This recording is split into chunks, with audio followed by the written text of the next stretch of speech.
नमस्कार दोस्तों, कैसे हो आप लोग। आशा करते हैं कि सब लोग बढ़िया होंगे, सकुशल होंगे। तो आज जो है मैं इस वीडियो में अपने इंग्लिश का स्ट्रेटजी बताने वाला हूं। मैं आपको बता दूं कि मैंने जो है एसएससी एमटीएस क्वालिफाई किया था। उस समय मेरा जो है इंग्लिश में 25 में 24 सही थे। इसके अलावा सीजीएल के मेंस में मेरे जो है 6 नंबर रहे हैं, जिसमें अभी हाल ही में जो 2022 हुआ है, जिसमें मेरा सिलेक्शन इनकम टैक्स इंस्पेक्टर के रूप में हुआ है, उसमें मेरे 45 में से 41 क्वेश्चन सही थे। और बाकी के भी अदर अदर एग्जाम में मतलब इंग्लिश मेरा एक स्ट्रॉन्ग पॉइंट रहा है बाकी सब्जेक्ट के कंपेयर में।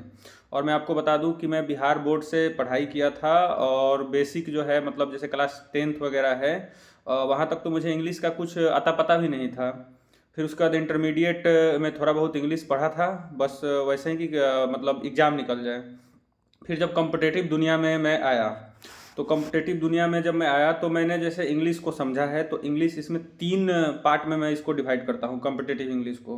पहला होता है ग्रामर, दूसरा होता है वोकैब, और तीसरा होता है कॉम्प्रिहेंशन सेक्शन। ठीक है, तो ग्रामर के बारे में मैं बताऊं कि मैंने ग्रामर जो है Ripusudan sir apex institute Chhapra के नाम से वो यूट्यूब पे भी पढ़ाते हैं, उन्हीं से पढ़ा है। आप उनसे भी पढ़ सकते हैं, या किसी भी टीचर को जिससे आप पढ़ रहे हैं उनको प्रॉपरली फॉलो कीजिए। उसके बाद जो है मैंने मतलब वो बुक जैसे उन्होंने जो प्रैक्टिस कराया वो तो मैंने किया ही। इसके अलावा जो है a mirror of common error मैंने पूरा बनाया है। और उसके अलावा एक आता है परफेक्ट कॉम्पिटेटिव इंग्लिश। मतलब ये है कि इंग्लिश ग्रामर के प्रैक्टिस के लिए आपको इतना प्रैक्टिस कर लेना है कि फिर वो ग्रामर का रूल एग्जाम में ऐसा ना हो कि एग्जाम में जब अचानक से आप सामने बैठ गए तो याद ही नहीं आ रहा है कि अरे ये भाई ये कौन सा रूल है, या फिर सोचना पड़ रहा है। तो उसके लिए perfect mirror of common error और परफेक्ट कॉम्पिटेटिव इंग्लिश जो है सफिशियंट है कि आपको एक एक रूल एकदम याद हो जाएगा। इस लेवल का आपका जो है प्रैक्टिस हो जाएगा कि आपको एक एक रूल याद हो जाएगा इन दोनों बुक्स के अलावा। इसके अलावा आप प्रैक्टिस करने के लिए एमबी पब्लिकेशन पहले आता था, उसको ले सकते हैं। या अभी जो लेटेस्ट कोई भी बुक मतलब जैसे अभी वो चल रहा है पिनेकल का, जिसमें 2018 से लेकर 2023-24 तक का जितना भी क्वेश्चन हो इंग्लिश का वो कर सकते हैं। इस तरीके से आप ग्रामर सेक्शन और उसमें जो फिलर्स वगैरह होते हैं इसको मजबूत कर सकते हैं। दूसरा जो सबसे महत्वपूर्ण पॉइंट आता है वो आता है कि वोकैब सेक्शन, वोकैब कैसे करें। वोकैब को करने के लिए जो है मैंने बेसिकली सबसे पहले एमबी पब्लिकेशन उठाया था। एमबी पब्लिकेशन में आपको जो है उसमें वन वर्ड सब्स्टिट्यूशन था, और उसके अलावा इडियम्स एंड फ्रेज था। तो वन वर्ड सब्स्टिट्यूशन और इडियम एंड फ्रेजेस तो मैंने कर लिया था। इसके अलावा जब प्रैक्टिस करता था तो साइनो एंटो याद करता था, बट लगा कि ये जो है सफिशियंट नहीं है। तो ये सफिशियंट नहीं था, तो क्योंकि साइनो एंटो में दिक्कत होता था, कॉम्प्रिहेंशन में दिक्कत होता था। तो उसके बाद मैंने अपना दायरा और बढ़ाया। दायरा बढ़ाने के साथ जो है एक ऑब्जेक्टिव जनरल इंग्लिश आता है, उसका सिनोनिम्स एंटोनिम्स का अलग अलग सेट होता है। आर एस अग्रवाल का यह बुक है ऑब्जेक्टिव जनरल इंग्लिश, और उसको मैंने किया था। और इसका भी जो है अभी हाल ही में रिपुसुदन सर ने पूरा वो यूट्यूब पे पढ़ाया हुआ है, उससे भी आप कर सकते हो। इसके अलावा कोई बुक इसका बुक खरीद के भी खुद से कर सकते हो, जैसा आपको उचित लगे।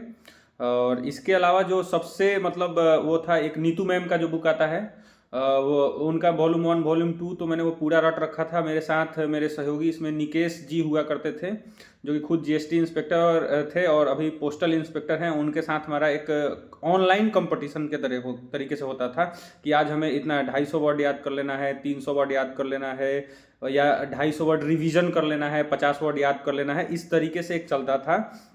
शुरू शुरू में वर्ड याद करने में काफ़ी कठिनाई हुई। मतलब ये आप समझ सकते हो कि एक बिहार बोर्ड का लड़का जिसको वर्ड के बारे में कोई जानकारी नहीं हो, वो मतलब वर्ड को कैसे करेगा, ये एक बहुत बड़ी समस्या होती थी। तो उसके बाद जो है मैंने एक नया तरीका, एक नया अप्रोच अपनाया उसमें, द हिंदू न्यूज़पेपर का। द हिंदू न्यूज़पेपर मतलब मेरे लिए वरदान साबित हुआ, एक रामबाण साबित हुआ। जैसे मान लीजिए कि अभी कोई भी एक घटना है जो कि आप जनरली न्यूज में सुन रहे हो। जैसे मैंने सुना, आप लोगों ने सुना कि कर्पूरी ठाकुर को जो है भारत रत्न का मिला है, भारत रत्न का अवार्ड मिला है। तो आप अगले दिन द हिंदू में न्यूज़पेपर में पढ़िएगा कि कर्पूरी ठाकुर गॉट भारत रत्न, या बैग्ड भारत रत्न। या कोई भी ऐसा इंसिडेंट है जैसे ईरान ने पाकिस्तान पे हमला कर दिया, तो या पाकिस्तान ने ईरान पे हमला कर दिया, तो ये एक सीक्वेंस में 3-4 दिन तक चलते रहेगा। मतलब दूसरे शब्दों में कहें तो जो इंसिडेंट होता है वो आपके दिमाग में छपा हुआ है, उससे संबंधित वर्ड आपके दिमाग में छप जाएगा। जैसे एक बार मैंने ऐसे ही पढ़ा था कि सुप्रीम कोर्ट क्वेश द कोई वर्डिक्ट था, उसको क्वेश रद्द कर दिया, और मैं ऐसे ही फिलर बना रहा था तो उसमें भी सुप्रीम कोर्ट क्वेश करके आ गया, तो मैंने तुरंत लगा दिया। तो ऐसे बहुत सारे फ़ायदे मिलेंगे। इवन आपको कॉम्प्रिहेंशन, क्लोज टेस्ट, इसमें भी वो कैब का बहुत फ़ायदा मिलेगा। एसएससी के पॉइंट ऑफ व्यू से आप देखिए तो आपके लिए जो है द हिंदू बहुत ज़रूरी है।